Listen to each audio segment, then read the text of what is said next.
चीज़ें देख रहे हैं। आप यूनाइटेड नेशंस की जो ह्यूमन राइट्स कमेटी है, आप उसकी रिपोर्ट देख लें कि हमने उनको कहा है कि मोदी फाशिस्ट है, हिटलर है, वहाँ पे अक़लियतों के साथ जुल्म सितम करता है, कश्मीर में जुल्म सितम कर रहा है, अपने हमसायों के साथ अच्छे ताल्लुकात नहीं चाहता।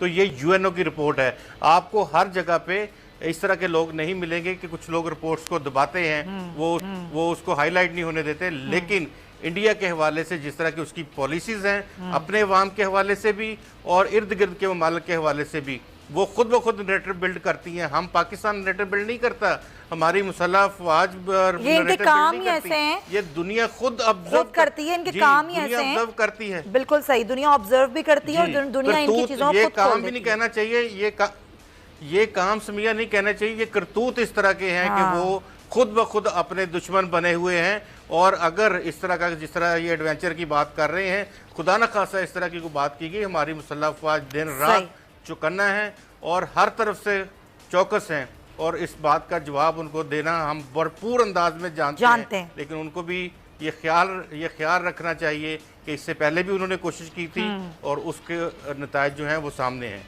बिल्कुल सही।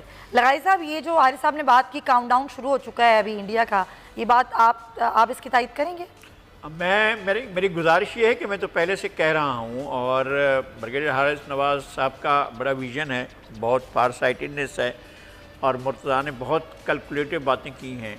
असल बात यह है कि ये ऐसा हुक्मरान इंडिया की तारीख़ में नहीं आया जो इंडिया की जड़ें और बुनियादें खोद रहा है। वो बहुत ही रेत में थी, ये जड़ें किसी गहरी जगह पर नहीं थी, किसी ऐसी जगह पर नहीं थी जो जड़ें जिनको कहा जाता है कि बहुत मजबूत जगह पर कायम है। इंडिया कभी भी सिंगल एंटिटी नहीं रहा है, तारीख में बहुत कम मौक़े ऐसे हुए हैं, और वो भी बड़े हुक्मरानों के दौर में। अकबर आज़म के दौर में अगर इंडिया एक था तो इसका मतलब ये है कि सारे अदवार में ऐसा नहीं रहा है, बहुत से अलग अलग रियासतें रही हैं और बहुत से अलग अलग उनकी वहदतें रही हैं। अब भी इंडिया टूटने की तरफ जा रहा है और इंडिया अपने ही बोझ से और इस मोदी के बोझ से टूटने की तरफ जा रहा है।